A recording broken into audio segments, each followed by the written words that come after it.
മൂന്ന് രാഷ്ട്രീയ പാർട്ടികൾക്ക് ദേശീയ പദവി നഷ്ടമായിരിക്കുന്നു.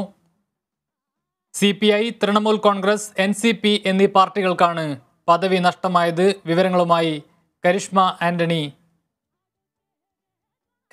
ആന്റൺ ചേരുന്നു. മൂന്ന് പാർട്ടികൾക്ക് ദേശീയ പദവി നഷ്ടമായിരിക്കുന്നു എന്നതാണ് ഏറ്റവും പുതിയ വാർത്ത. CPI, തൃണമൂൽ കോൺഗ്രസ് അതുപോലെ തന്നെ NCP എന്നീ പാർട്ടികൾക്കാണ് പദവി നഷ്ടമായിരിക്കുന്നത്. ദേശീയ തെരഞ്ഞെടുപ്പ് കമ്മീഷൻ്റേതാണ് നടപടി.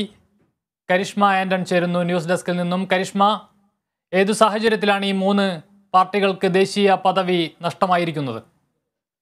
കമലേഷ്, ഇപ്പോൾ വരുന്ന വിവരങ്ങൾ അനുസരിച്ച് മൂന്ന് പാർട്ടികൾക്ക് ദേശീയ പദവി നഷ്ടമായിരിക്കുന്നു എന്ന വിവരങ്ങളാണ് പുറത്തു വരുന്നത്.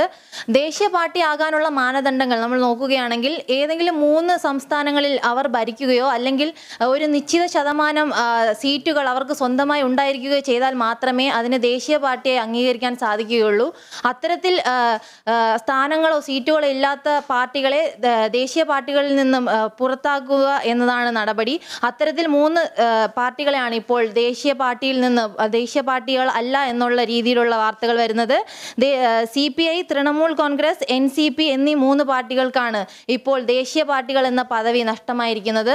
നമ്മൾ ഇപ്പോൾ ഇക്കഴിഞ്ഞ ത്രിപുര ഇലക്ഷനിൽ കമ്മ്യൂണിസ്റ്റ് പാർട്ടി വിജയം വീണ്ടും വിജയം കൊണ്ടുവരുമെന്നാണ് പ്രതീക്ഷിച്ചത്. പക്ഷേ ആ ഇലക്ഷനിൽ അവർക്ക് വിചാരിച്ചത്ര നേട്ടം കൊയ്യാൻ സാധിച്ചില്ല. കാരണം BJP ആണ് ഭരണത്തിൽ വന്നത്. ഇത്തരത്തിൽ നിരന്തരമായ തോൽവികളും അതായത് ഇന്ത്യയിൽ മറ്റു സംസ്ഥാനങ്ങളിൽ ഈ പാർട്ടികൾക്ക് ആധിപത്യം പുലർത്താൻ സാധിക്കാത്തതുമാണ് ഇത്തരത്തിൽ ദേശീയ പാർട്ടി എന്നതിനുള്ള പദവി നഷ്ടമാകാൻ കാരണമായി ഇപ്പോൾ നമ്മൾ കണക്കാക്കാൻ സാധിക്കുന്നത്. കമലേഷ്, കരിഷ്മ, ഇപ്പോൾ BJPക്കെതിരെ അടക്കം വലിയ തരത്തിലൊരു മുന്നണി, ഒരു ബദൽ മുന്നണി ദേശീയ തലത്തിൽ തന്നെ രൂപപ്പെടാൻ സാധ്യതയുള്ള അല്ലെങ്കിൽ അത്തരമുള്ള നീക്കങ്ങൾക്ക് നേതൃത്വം നൽകുകയായിരുന്നു തൃണമൂൽ കോൺഗ്രസ് അടക്കമുള്ള പാർട്ടികൾ.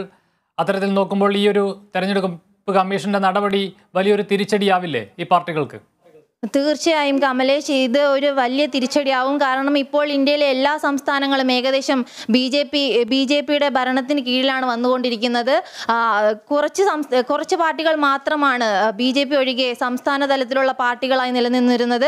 ഇപ്പോഴത്തെ ഈ ഉത്തരവ് ആ പാർട്ടികളും ദേശീയ പാർട്ടികളിൽ നിന്ന് പുറത്തായി എന്നുള്ള വിവരങ്ങളാണ് പുറത്തു വരുന്നത്. മൂന്ന് പാർട്ടികൾ, അതായത് CPI, തൃണമൂൽ കോൺഗ്രസ്, NCP എന്നീ മൂന്ന് പാർട്ടികളാണ് ദേശീയ പാർട്ടി പദവിയിൽ നിന്ന് പുറത്തായിരിക്കുന്നത്. CPM നമുക്കറിയാം, കേരളം അതുപോലെ തന്നെ ബംഗാൾ എന്നീ രണ്ട് സംസ്ഥാനങ്ങളിൽ മാത്രമാണ് CPMന്റെ ഒരു ഭരണം നമുക്ക് കാണാൻ സാധിക്കുന്നത്. ത്രിപുരയിലും ഉണ്ടായിരുന്നു. അങ്ങനെ നോക്കുമ്പോൾ മൂന്ന് സംസ്ഥാനങ്ങളിൽ CPIയുടെ ഭരണം ഉണ്ടാകുകയും അതൊരു നാഷണൽ പാർട്ടിയായി അംഗീകരിക്കപ്പെടുകയും ചെയ്തിരുന്നു. അതിനുശേഷം ത്രിപുരയിൽ ഏകദേശം 25 വർഷം CPI കമ്മ്യൂണിസ്റ്റ് പാർട്ടിയുടെ ഭരണമായിരുന്നു. പ്രതീക്ഷിക്കാതെയാണ് BJPയുടെ കടന്നുവരവും ഒരു വൻ തോൽവിയും ഉണ്ടായത്. അപ്പോൾ രണ്ട് സംസ്ഥാനങ്ങളിൽ മാത്രമാണ് അവർക്ക് ഭരണം നിലനിർത്താൻ സാധിച്ചത്. അതുകൊണ്ടായിരിക്കാം ഒരുപക്ഷെ ഇപ്പോൾ അതിനെ ദേശീയ പാർട്ടിയിൽ നിന്ന് പുറത്താക്കിയിരിക്കുന്നത്. അതുപോലെ തന്നെ CPI പാർട്ടികൾ മാത്രമല്ല, തൃണമൂൽ കോൺഗ്രസും NCPയും ഈ ലിസ്റ്റിൽ നിന്ന് പുറത്തായിരിക്കുകയാണ്. കമലേഷ്.